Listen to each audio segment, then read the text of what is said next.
Assalamualaikum warahmatullahi wabarakatuh. Salam. Alhamdulillah rabbil alamin wa bihi nasta'in wa nusalli wa nusallim wa nubarik ala nabiyyina Muhammadin wa ala alihi wa sahbihi wa man ihtada bihadihi wa istanna bi sunnatihi ila yaumiddin wa ba'du. Bab as-sulh itu perdamaian. Apabila seorang mengakui ada hutang kepada yang lain atau satu zat barang, kemudian dia asqata aw wahab, Jatuhkan, itu menjatuhkan atau menggugurkan atau memberikan sebagian dan meninggalkan sebagian yang lain, maka ini sah selama dia tidak mensyaratkannya. Ya. Qala al-mu'allif rahimahullah, idza aqarra lahu bidain. Bila seseorang mengikrarkan, bersaksi, ya, bahwa fi zimmati laka alf, umpama dia mengatakan, saya mengakui bahwa saya berhutang kepadamu umpamanya 100 juta rupiah, atau dia mengakui au ainin, atau barang, dia mengakui bahwa dalam tanggunganku ada mobilmu, ya, ada mobilmu dalam tanggunganku, ya. Fa asqata aw wahaba al-ba'd wa taraka al-baqi sah in lam yakun syarata. Lalu si pemilik hak menggugurkan, kata dia, ya, dia mengakui ada hutang kepada Ahmad, umpamanya mengakui dia berhutang kepada Hamid sebanyak 1 juta rupiah. Lalu Hamid mengatakan, saya gugurkan, saya bebaskan hutangmu, ya. Au ainin, atau barang. Hamid mengakui bahwa umpamanya cangkul atau sabit atau alat peralatan kerja, ya, gergaji, ya. Dia mengakui, Hamid mengakui bahwa ini punya Ahmad. Lalu kata Ahmad, ya udah, saya bebaskan, kamu tidak perlu mengembalikan, ya. Aw wahabal ba'd, atau dia menghibahkan sebahagiannya. Wa tarakal baqi, dan sebagian lagi penuhi atau dibayar, sah. Ini hukumnya adalah sah, ya. Dia menghibahkan sebahagian, si Hamid mengakui bahwa dia berhutang sebanyak 10 juta kepada Ahmad.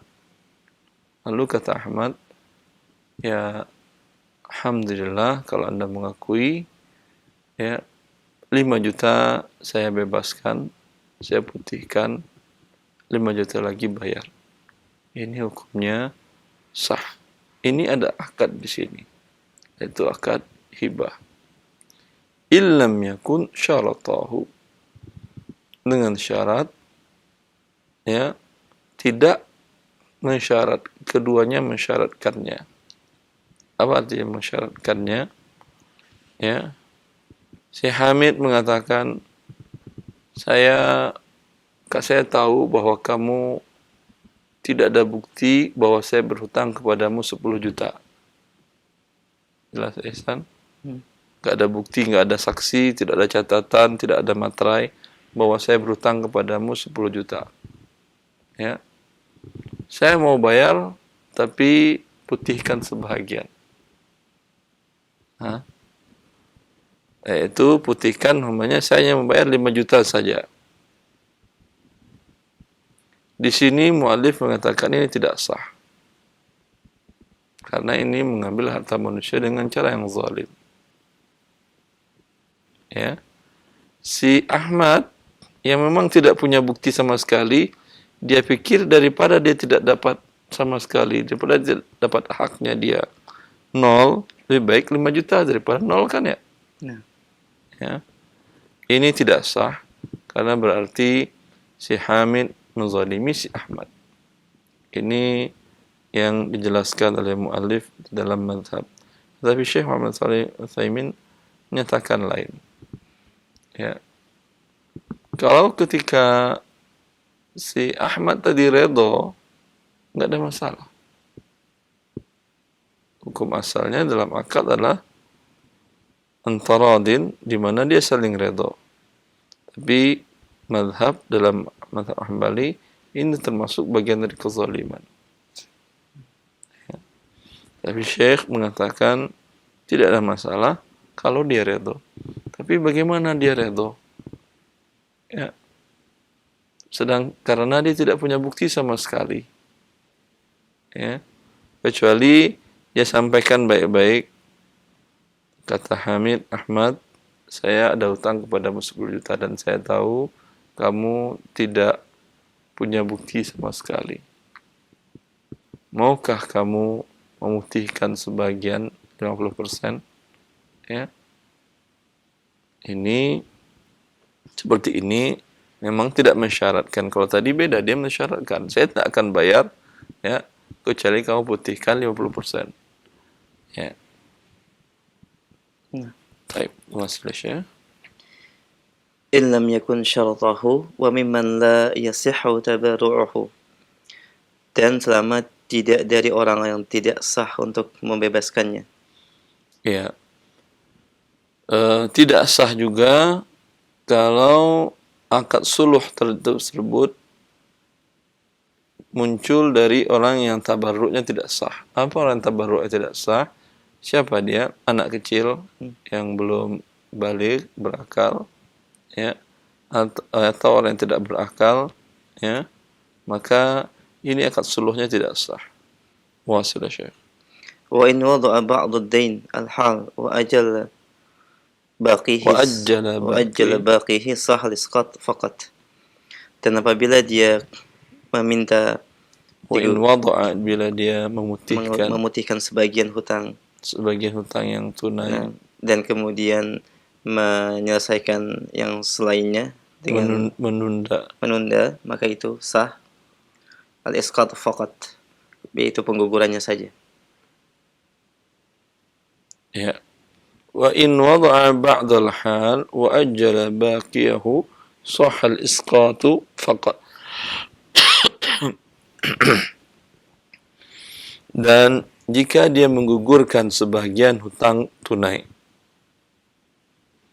dan sebahagian lagi kata dia saya bayar nanti, dia mengatakan saya memiliki hutang kepadamu 10 juta,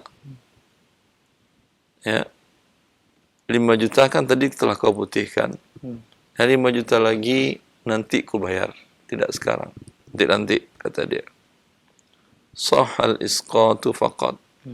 Pengguguran pemutihan tadi sah. Adapun memundurkan hutang tidak sah. Ini berdasarkan mazhab, dalam mazhab Hambali dan mazhab Maliki juga seperti itu, bahwa al-qardu la yata'ajjalu bil ajal.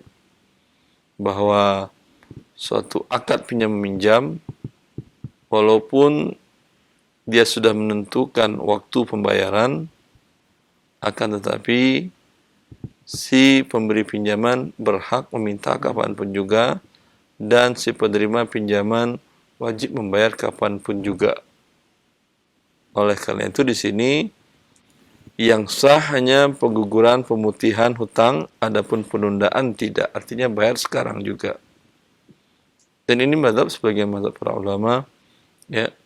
Karena umpamanya dia mengatakan pinjam saya uang, insya Allah saya bayar nanti ketika gajian bulan depan, sekitar 25 hari lagi.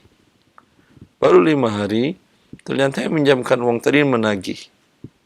Apakah boleh seperti ini atau tidak? Dalam hal ini seperti kita katakan tadi, ada perbedaan khilaf para ulama. Sebagian para ulama mengatakan, dan ini pendapatnya lumayan kuat, mengatakan boleh dia minta, ya, berbeda dengan jual beli tidak tunai. Kalau jual beli tidak tunai sudah disepakati tanggal pembayaran, maju dia minta, itu akan berdampak kepada harga berubah. Tapi kalau pinjam uang, Hamid meminjamkan uang 100 juta kepada Ahmad. Boleh dapat tambahan atau tidak, Sadesan? Tidak. Tidak boleh. Berarti si Hamid sudah berbuat baik memberikan 100 juta kepada Ahmad untuk kebutuhan Ahmad. Yang di waktu itu dia tidak mengira dia akan butuh dalam waktu dekat. Ya. Sehingga ketika Ahmad mengatakan nanti bulan depan saya bayar, insya Allah salah satu aset saya jual, mungkin mobil, mungkin tanah, apapun yang bisa kejual, insya Allah saya bayar. Ya. Qadar Allah, 3 hari setelah itu Hamid butuh uang itu. Umpamanya anaknya sakit, ya, atau anaknya tidak terencana terjadi sesuatu dan dia butuh uang. Ya. Boleh nggak dia meminta uang piutangnya tadi? Ya bolehlah. Dia tidak mendapatkan imbalan 100 juta tanpa ada pertambahan. Ya. Kemudian kesempatan dia menggunakan uang telah hilang selama 1 bulan. Dia berarti sudah berbuat baik. Ma'alal muhsinina min sabil. Orang yang telah berbuat baik tadi harusnya tidak boleh mendapatkan balasan yang tidak baik. Ya. Harusnya si yang meminjam tadi berusaha mengembalikan bagaimanapun juga. Berbeda kalau jual beli. Anda menjual motor dengan cara tidak tunai, tentu harga lebih mahal. Jelas? Umpamanya pembayaran 2 tahun, motor yang harga 10 juta, ada jual umpamanya 14 juta. Berarti kan ada pertambahan 40%. Kalau kemudian sebulan setelah itu Anda minta lunasin, tentu harganya berbeda lagi. Ya. Ya, itu kalau dalam akad dain atau dalam hutang karena jual beli, tapi hutang karena pinjam qard, ya. Ini pendapat sebagian para ulama dan sebagian lagi mengatakan bila sudah disepakati waktunya, ya, maka dia harusnya memenuhi janjinya. Tapi yang kita katakan bukan dia tidak memenuhi janjinya, ya. Maka wallahu alam, saya lebih cenderung untuk merajihkan pendapat Hanabilah dan Malikiyah tadi. Dia sudah berbuat baik, ma'alal muhsinina min sabil, kata Allah. Orang telah berbuat baik, jangan mendapat perlakuan yang tidak baik. Ya. Wallahu ta'ala. Jazakumullah khairan Ustaz, dan pendengar serta pemirsa JTV, demikian beberapa poin dari pembahasan soloh yang dibahas dan disyarah oleh Ustaz dari perkataan mu'alif dalam kitab Zadul Mustaqnif fi Ikhtisar al-Mughni.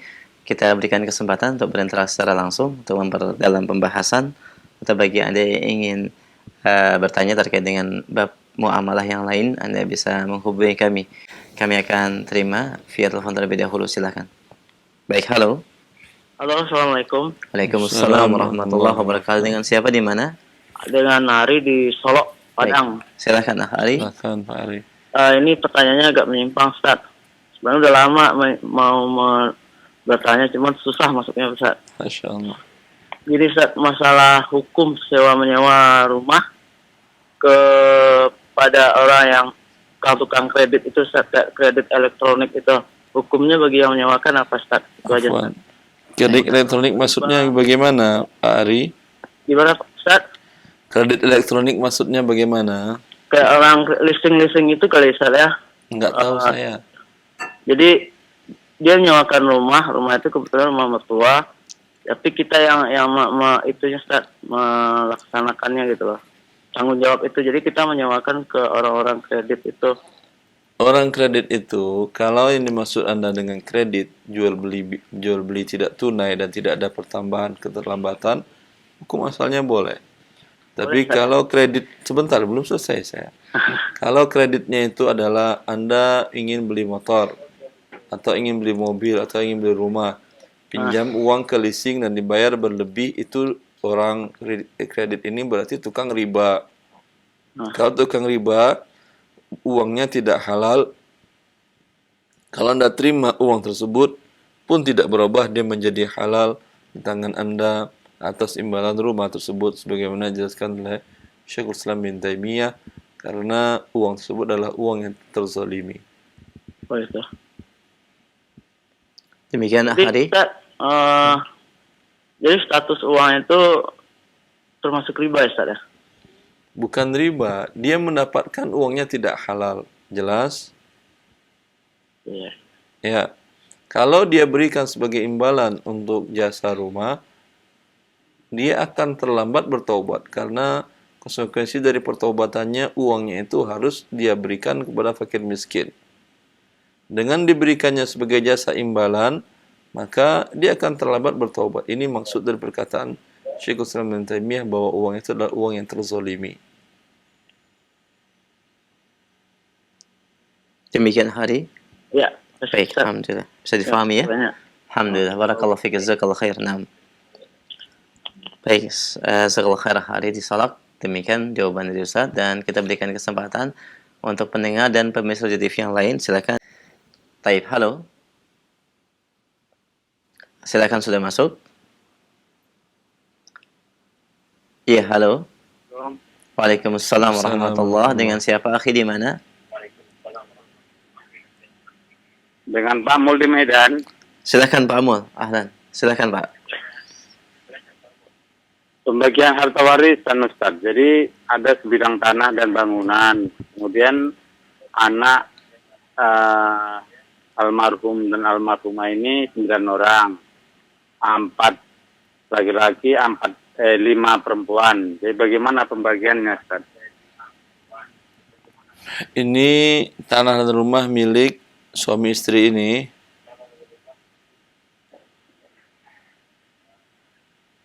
Iya Ustaz. Pak Mul. Milik orang tua Ustaz, milik orang tua. Orang tua udah meninggal Ustaz. Baik. Anak laki-laki 4, anak perempuan 5. Iya Ustaz. Hartanya dibagi 8 tambah laki-laki 2 bagian, perempuan 1 bagian. Berarti 8 tambah 5, 13.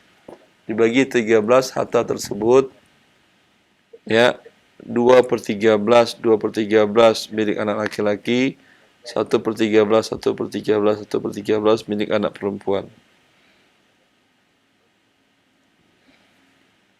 Demikian Pak.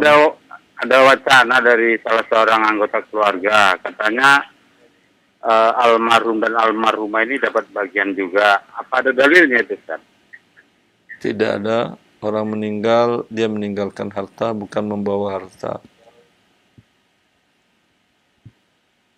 Oh, jadi untuk laki-laki tadi 2/13, kemudian untuk perempuan 1/13 ya Ustaz. Iya, Bapak. Makasih Ustaz. Ya, Assalamualaikum. Assalamualaikum warahmatullahi wabarakatuh. Jazakallahu khair. Demikian Pak Mul. Alhamdulillah. Kita berikan kesempatan berikutnya. Di belakang Pak Mul, kami persilakan kembali. Baik, halo. Iya, sudah masuk, silakan. Halo. Iya, assalamualaikum. Ya, Assalamualaikum. Waalaikumsalam warahmatullahi wabarakatuh. Dengan siapa akhi, di mana? Waalaikumsalam. Ya mau tanya, ini kalau harta orang tua Nah, dari saya laki-laki 1, perempuan 2. Itu kalau langsung dibagi ke yang kakak perempuan, hukumnya gimana ya? orang tua Anda sudah meninggal atau masih hidup? Sudah meninggal. Jadi intinya dari yang perempuan 1 dan laki 1 ini mau ngasih ke kakak gitu. Atau dibagi dulu? Bagi dulu, ya mau ngasih hibahkan. Oh, jadi sesuai dibagi dulu sesuai ininya ya Ustaz ya? Iya, yang laki-laki dapat 2/4, perempuan 1/4. 2/4. Iya, Ustaz. Satu lagi Ustaz, boleh? nah, Jadi saya punya rumah. Sebelumnya bukan punya rumah saya, jadi adik ipar ngontrak, tapi karena kelilit hutang dia butuh rumah itu, sehingga saya yang beli. Nah, sampai sekarang dikontrakan kurang lebih misalnya 1 tahunnya 5 juta. Nah, itu bayar zakat atau tidak ya, Ustaz? Uang dari kontrakannya tadi sampai 54 juta. tersimpan atau habis setiap dapat? 1 tahun hanya 5 juta. Iya, Anda punya uang 54 juta atau tidak? Oh iya. Tidak punya. Kalau tidak punya, tidak ada zakat. Dari rumah tidak ada zakatnya. Oh iya. Yang Anda dari hasil kontrakannya tadi. Nanti kalau dijual baru ada ininya Ustaz. Dijual juga tidak ada, kecuali Anda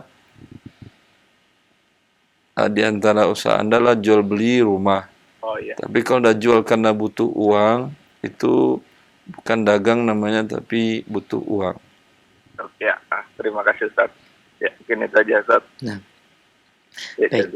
Jazakumullah khair akhi, barakallahu fiik. Alhamdulillah. Ya, kita masih berikan kesempatan kembali via telepon dalam pembahasan muamalah. Kami berikan kesempatan berikutnya bagi pendengar dan pemirsa yang bertanya. Silakan. Halo. Halo, Assalamualaikum. Assalamualaikum warahmatullahi wabarakatuh. Dengan siapa, Umu, di mana? Di Mudla di Raha. Di Geraha? Iya. Silahkan.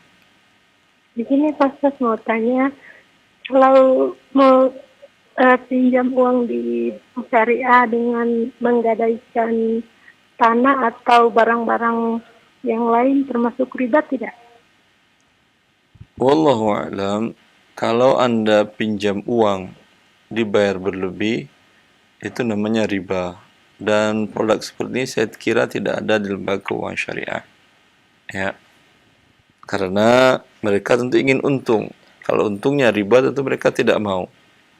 Maka yang sebaiknya adalah Anda jual aset yang Anda miliki daripada Anda menggadaikannya. Jelas, Anda jual aset tadi, Anda dapat uang, gunakan uangnya untuk kebutuhan, ya. Nanti kapan dapat rezeki lagi, beli aset yang lain. Terima kasih Ustaz. Assalamualaikum warahmatullahi wabarakatuh. Waalaikumsalam warahmatullahi wabarakatuh. Jazakallahu khair, Umu, dan demikian pertanyaan jawaban dari Ustaz. Semoga menjadi pencerahan. Kami berikan kesempatan berikutnya masih di via telepon. Baik, silakan. Halo. Iya, silakan, sudah masuk. Halo. Halo, Assalamualaikum. Waalaikumsalam warahmatullahi wabarakatuh. Dengan siapa, Bapak, di mana? Dengan Pak Herman di Makassar. Baik, Pak Herman di Makassar, mohon maaf, dikecilkan dulu volume suara TV atau radionya. Cukup monitor via telepon, Pak Herman. Baik, Pak Herman di Makassar, silakan pertanyaannya. Ya, Assalamualaikum Ustaz. Assalamualaikum.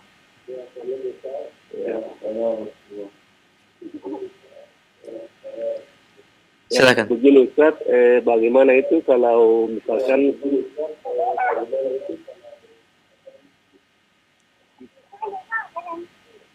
kita mengambil rumah di bank syariah?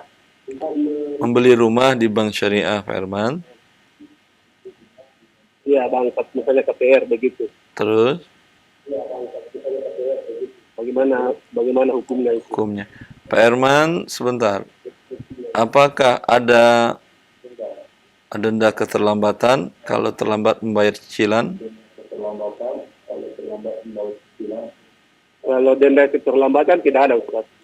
Kalau tidak ada. Kemudian rumah itu dibeli dulu oleh bank syariah atau Pak Herman langsung yang pergi beli ke pemiliknya? Yang membeli itu BNI Syariah, Bank Syariah. Bank syariah dulu beli, setelah dia beli baru dijual ke Anda, begitu? Ya. Insya Allah nggak ada masalah. Boleh. Kalau akadnya seperti itu, boleh. Syariah. Terima kasih Ustaz. Ya. Assalamualaikum. Waalaikumsalam warahmatullahi wabarakatuh. Jazakumullah khair, Pak Herman di Makassar. Demikian, dan kami masih berikan kesempatan via telepon sebelum kami angkat dari pesan singkat. Kami angkat kembali belakang Pak Herman, silakan. Baik, halo. Halo, Assalamualaikum. Waalaikumsalam warahmatullahi wabarakatuh. Dengan siapa, di mana? Dengan Abu Abrar di Jakarta, Ustaz. Baik, Abu Abrar, silakan. Silakan. Begini Ustaz, 9 bulan yang lalu ayah anak ini meninggal. Ibu masih ada. Jadi ada beberapa harta yang berupa tanah, rumah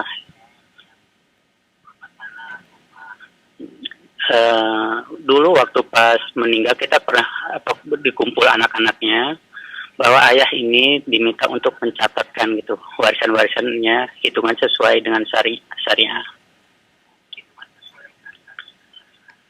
Tapi pada saat meninggal sampai sekarang ternyata itu tidak ada pembagian yang dari ayah. Nih keluarga anak ini mulai ribut-ribut nih Ustaz. Anak yang paling anak kelima, kakak anak 3 laki-laki, 1 perempuan.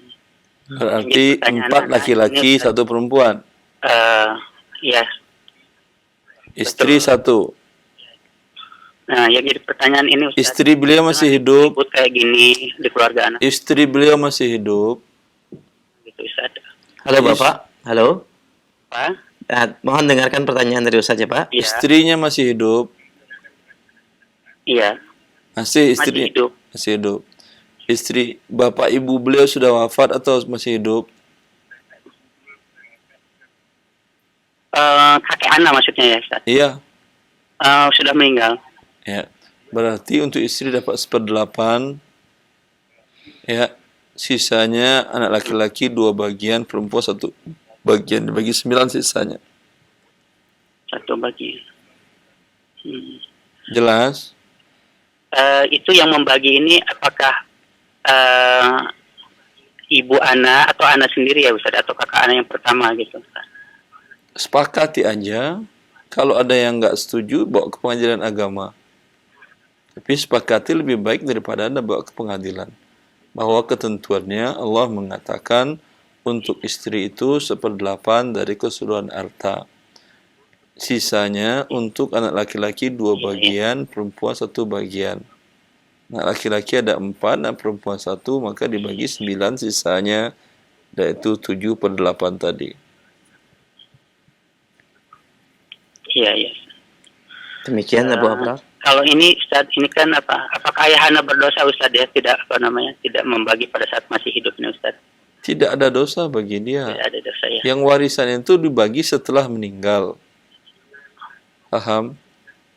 Iya. Dan tentu orang yang meninggal nggak bisa membagi. Iya, paham Ustaz. Yang membagi tentu orang yang hidup. Dan Allah telah menjelaskan dalam Al-Quran, dalam surat An-Nisa ayat 11, 12, 13, 14, tentang cara membagi harta warisan orang yang meninggal tadi. Tak perlu Anda sekeluarga ribut. Karena Allah sudah menjelaskan dan tidak bisa ditakwil penjelasannya. Kenapa keluarga Anda ribut? Karena mereka tidak mengerti syariat Allah dalam hal ini. Jelas? Apa yang saya katakan tadi untuk istrinya 1/8, sisanya untuk anak-anak, 2 bagian laki-laki, 1 bagian untuk perempuan, itu adalah dalam firman Allah Azza wa Jalla. Ya. Iya, Ustaz. Syukran Ustaz ini atas informasinya Ustaz. Jazakallahu khair. Kasih Ustaz. Wa iyyakum jazakallahu khair Abu Abrar. Semoga Allah mudahkan dan barakallahu fik. Kami angkat kembali pertanyaan dari pesan singkat. Assalamualaikum warahmatullahi wabarakatuh. Ustaz, bagaimana perhitungan zakat amwal apabila penghasilan kita sudah mencapai nilai nisab? Apakah tetap harus menunggu 1 tahun haul Ustaz? Atau boleh diawalkan karena khawatir dengan adanya kebutuhan nilai nisab itu akan berkurang setiap bulan. Jazakallahu khair. Allah barik fiik. Anda khawatir padahal Allah tidak mewajibkan. Ya, bolehkah Anda sholat sebelum masuk waktu sholat zuhur? Khawatir nanti sholat meninggal. Sekarang kan jam berapa ya? Jam 6. Siapa tahu nanti sebelum azan zuhur jam 12:04 meninggal. Sholat sekarang aja lah. Memang berbeda dalam masalah ibadah sholat dengan zakat.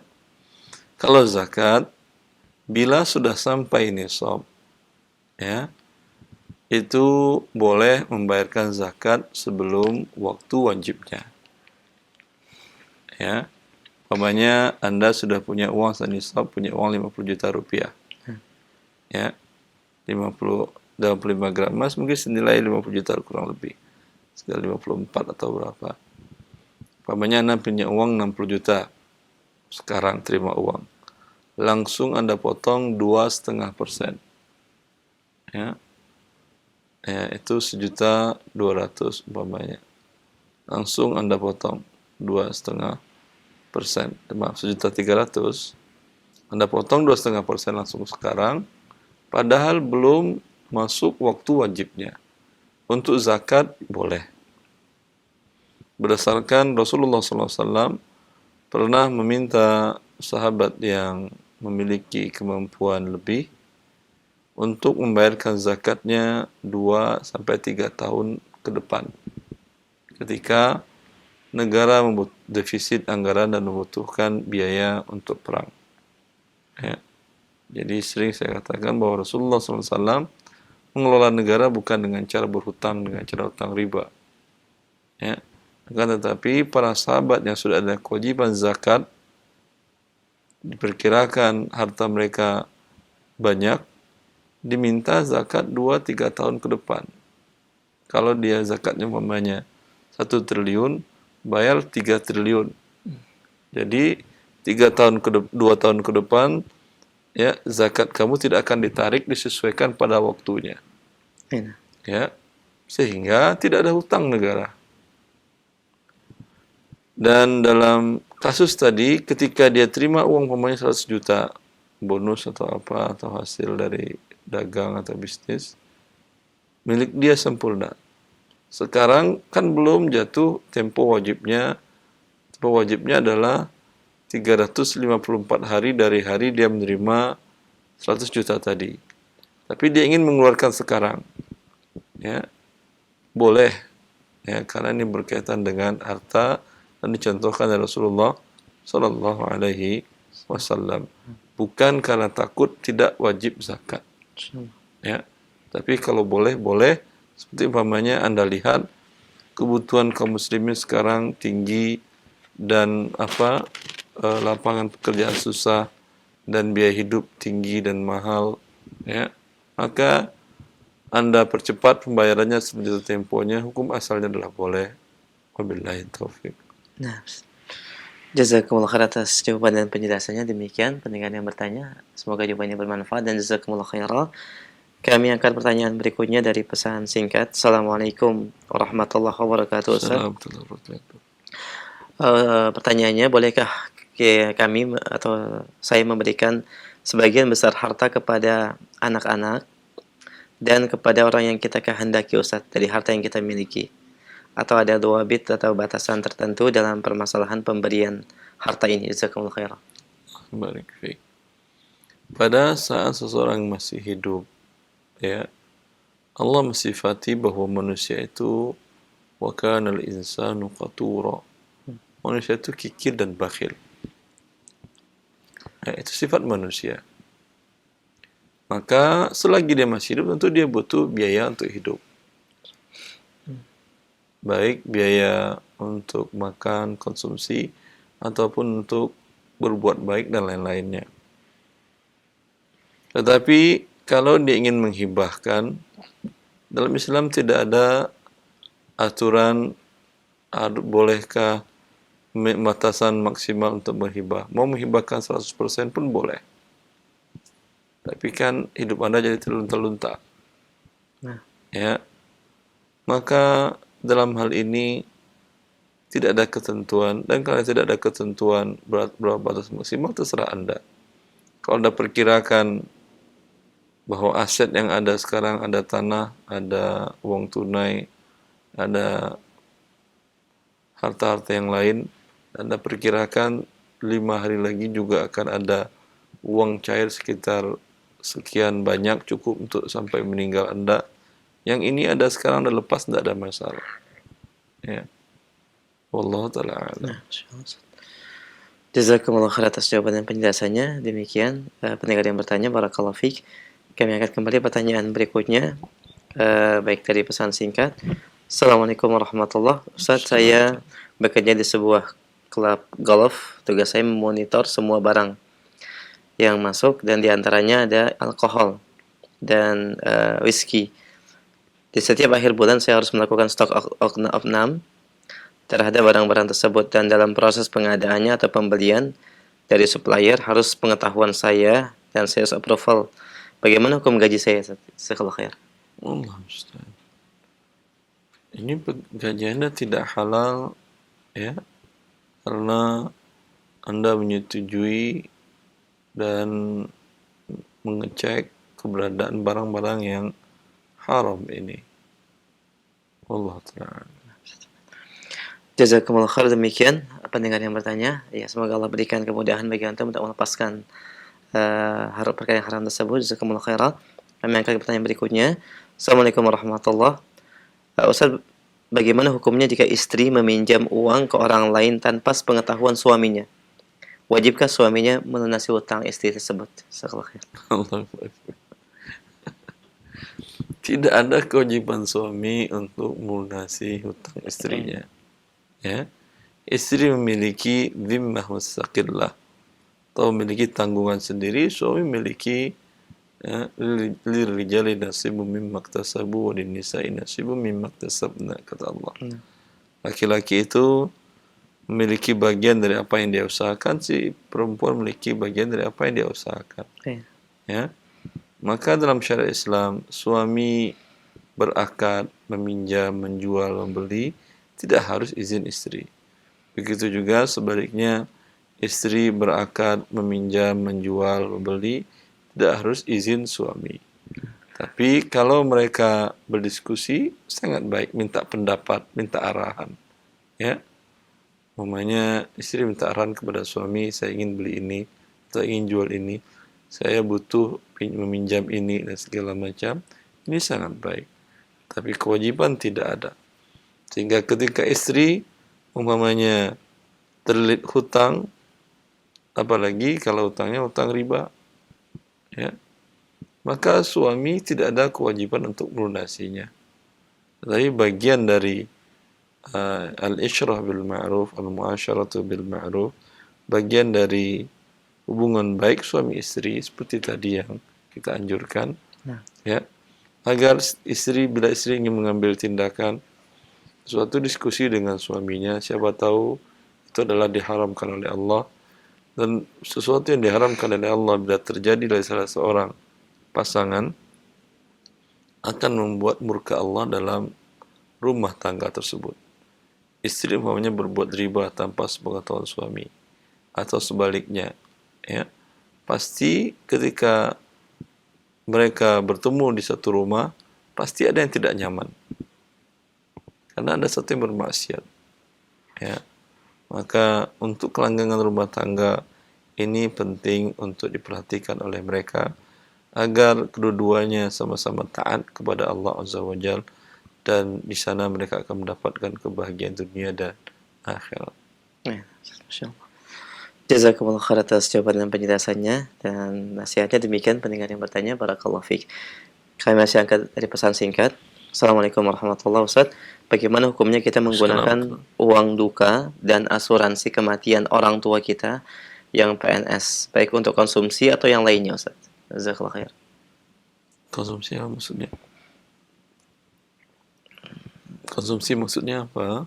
Yang bagian. Dia menggunakan uang duka dan asuransi kematian orang tua. Uang duka dan uang asuransi ini termasuk dalam harta yang dibagi kepada ahli waris. Kalau yang dimaksud dengan konsumsi adalah ketika ada orang datang berkunjung, takziah, disediakan makanan dan bahkan sengaja diundang, maka ini bagian dari mengambil hak para ahli waris, dan ini bagian dari menzalimi mereka. Ya. Wallahu ta'ala a'lam. Jazakumullah khair, Ustaz. Kami angkat satu pertanyaan pesan singkat terakhir. Assalamualaikum warahmatullahi wabarakatuh. Saya seorang muslimah dan alhamdulillah sudah mengenal sunnah, sudah menyelesaikan studi, dan sejak mengenal sunnah saya lebih cenderung untuk tetap berada di rumah, membantu kegiatan atau membantu ibu di rumah, karena orang tua juga bekerja dari pagi sampai petang. Namun orang tua menginginkan saya bekerja, Ustaz, sedangkan banyak pekerjaan yang tidak sesuai dengan sunnah dan sulit bagi saya untuk mengenakan pakaian yang syar'i. bagaimana saya harus lakukan? Apakah tetap mentaati orang tua atau tetap bertahan dengan pakaian muslimah saya dan tetap berada di rumah? Jazakumullah khair.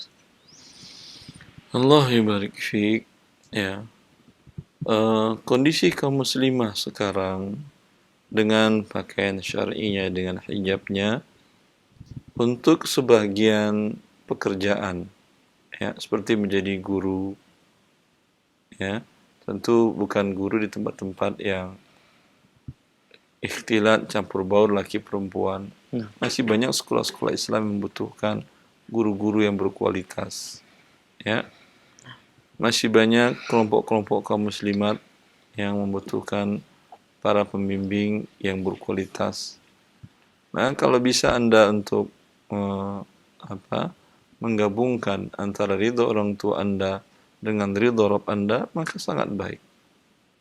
Bagaimana cara? Dengan seperti tadi, ya, ajukanlah lamaran untuk bisa mengajar di sekolah-sekolah Islam yang khusus Anda mengajar kaum anak-anak kaum muslimat saja, ya, atau anak laki-laki yang belum balik dalam tingkatan sekolah dasar, masih dibenarkan dan dibolehkan, ya, sehingga Allah meridai Anda dan orang tua Anda pun tidak merasa kecil hati dengan keberadaan anaknya yang sudah menyelesaikan pendidikan, ya, kemudian hanya di rumah saja, karena itu pandangan orang tua. Tapi kalau bisa Anda meyakinkan mereka bahwa kalau yang dimaksud orang tua adalah sekedar rezeki Allah dimanapun bisa. Banyak kaum muslimat yang tidak keluar dari rumah, tapi juga bisa menghasilkan rezeki yang tidak kalah banyaknya. Ya. Tetapi bila orang tua Anda memaksa Anda untuk bekerja di lembaga, di bagian yang bercampur baur laki dan perempuan, dan menyebabkan Anda tidak bisa menjaga agama Anda, tentu syariat Allah, perintah Allah, aturan Allah lebih pantas Anda taati daripada perintah orang tua bila bertentangan. Ya, umpamanya orang tua Anda kenal ada teman kerabatnya, koleganya punya perusahaan, ya, lalu atau yang pejabat di sebuah instansi, dan dia menyuruh Anda untuk bekerja di sana, dan di sana campur baur ikhtilat laki-laki dan perempuan, dan susah Anda menjaga diri Anda, tentu hak Anda untuk menolaknya dalam rangka taat kepada Rabb Anda. Subhanallah, jazakallah khair atas tauji dan nasihatnya. Demikian pendengar yang bertanya, semoga ini menjadi jawaban yang memberikan pencerahan bagi Anda dan bagi pendengar yang lain. Barakallahu fiik. Kami angkat pertanyaan berikutnya via telepon. Masih ada waktu yang tersisa, silahkan. Baik, halo. Silahkan, sudah masuk. Halo, Assalamualaikum. Waalaikumsalam warahmatullahi wabarakatuh. Ahlan, dengan siapa di mana? Dengan Andi di Serang, Ustaz. Baik, silahkan Pak Andi, silahkan tanyaannya. Begini Ustaz, saya mempunyai pinjaman di bank 500 juta dengan jaminan sertifikat rumah 2 dan toko 2. Itu telah berjalan 2 tahun. Nah, setelah diperpanjang, tahun ketiga saya stop dengan menjual rumah 2, masih ada sisa 250 juta di bank dengan jaminan 2 toko. Gitu. Nah, bagaimana kalau saya stop dengan menyerahkan jaminan toko itu? Dengan hutang saya nggak saya bayar karena usaha saya sedang jatuh gitu, Ustaz. Iya, pertama Pak Andi, bertobatlah kepada Allah Azza wa Jal karena Anda telah melakukan dosa besar, yaitu melakukan akad riba, meminjam uang kepada bank dan membayarnya berlebih. Dan Allah sudah memastikan dan menjanjikan kehancuran di dunia dan di akhirat bagi orang-orang yang melakukan riba tadi. Maka pertama yang harus Anda lakukan, bertobat kepada Allah Azza wa Jal dan berniat untuk tidak mengulanginya kembali.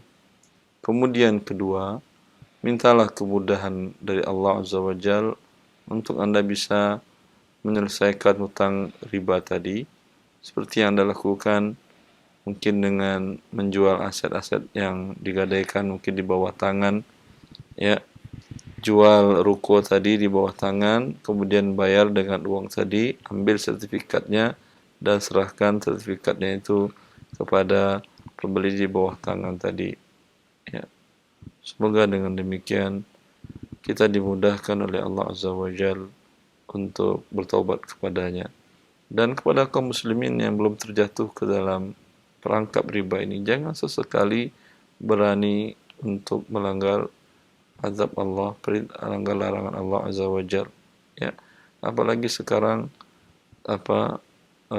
rayuan riba luar biasa. Setiap Anda buka handphone, banyak tawaran-tawaran pinjaman riba online segala macam. Itu semuanya dari riba. Ya. Jangan karena keadaan kondisi Anda dalam keadaan Allah menguji Anda dengan kesulitan, kemudian membuat Anda untuk bermaksiat kepadanya. Ya. Allah mengatakan, Rasulullah menyatakan, wala ij'alanna ahadukum istibta'a rizqihi ala yantahiku maharim Allah. Kama qala Nabi SAW. Janganlah terlambatnya pertolongan Allah menyebabkan kalian menentang atau menghancurkan, melanggar aturan-aturan Allah. Allah haramkan riba, ya, dan Allah uji hidup Anda dengan kesulitan. Kemudian rayuan-rayuan riba menggelayut ke tubuh Anda di pagi, siang, dan malam, dalam handphone Anda, ya, dalam setiap iklan-iklan masyarakat. Kemudian janganlah ini kemudian Anda anggap sebagai solusi. Ini adalah bagian dari kelanjutan dari azab Allah kepada Anda. Teruslah bertahan, jangan melakukan maksiat tadi, terus bertahan. Sebentar lagi Allah akan memberikan kebahagiaan kepada Anda di dunia dan di akhirat dengan melepas kesusahan Anda tersebut. Ya, sebagaimana salah seorang penyair mengatakan, ishtadi azmatu tanfariji. Kata dia, wahai sebuah krisis, teruslah membesar dan semakin berat, nanti engkau akan hilang. Bagaikan siang yang terang benderang itu munculnya setelah malam sangat gelap. Ya. Teruslah bertahan dan bersabar atas musibah yang menimpa kita. Kemudian yakinlah setelah itu Allah akan memberikan jalan keluarnya, yang dengan demikian Anda menjadi orang yang sukses di dunia dan di akhirat. Jangan terayu dengan perbuatan riba tadi. Bagi yang sudah terlanjur, bertobatlah kepada Allah Azza wa Jalla. Berdoalah kepada Allah dengan hati yang sungguh-sungguh di waktu yang mustajab untuk bisa melepaskan diri dari jeratan riba tadi.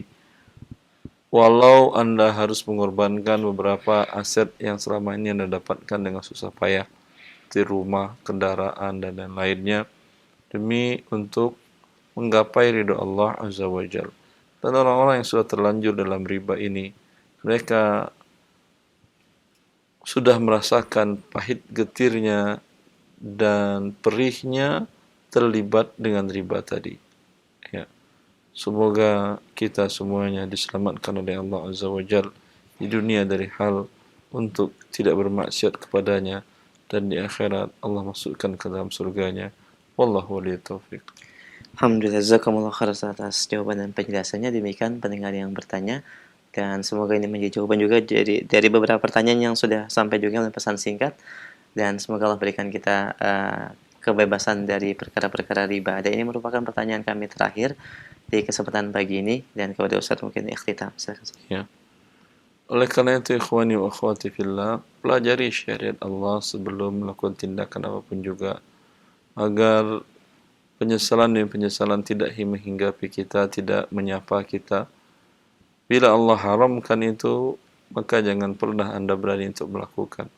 Bila ternyata Anda tahu hukumnya halal, maka lakukan sesuai dengan syariat Allah Azza wa Jalla, sehingga kita merasakan hidup di dunia ini berbahagia dan di akhirat mendapatkan pahala dari Allah Azza wa Jalla. Wallahu a'lam.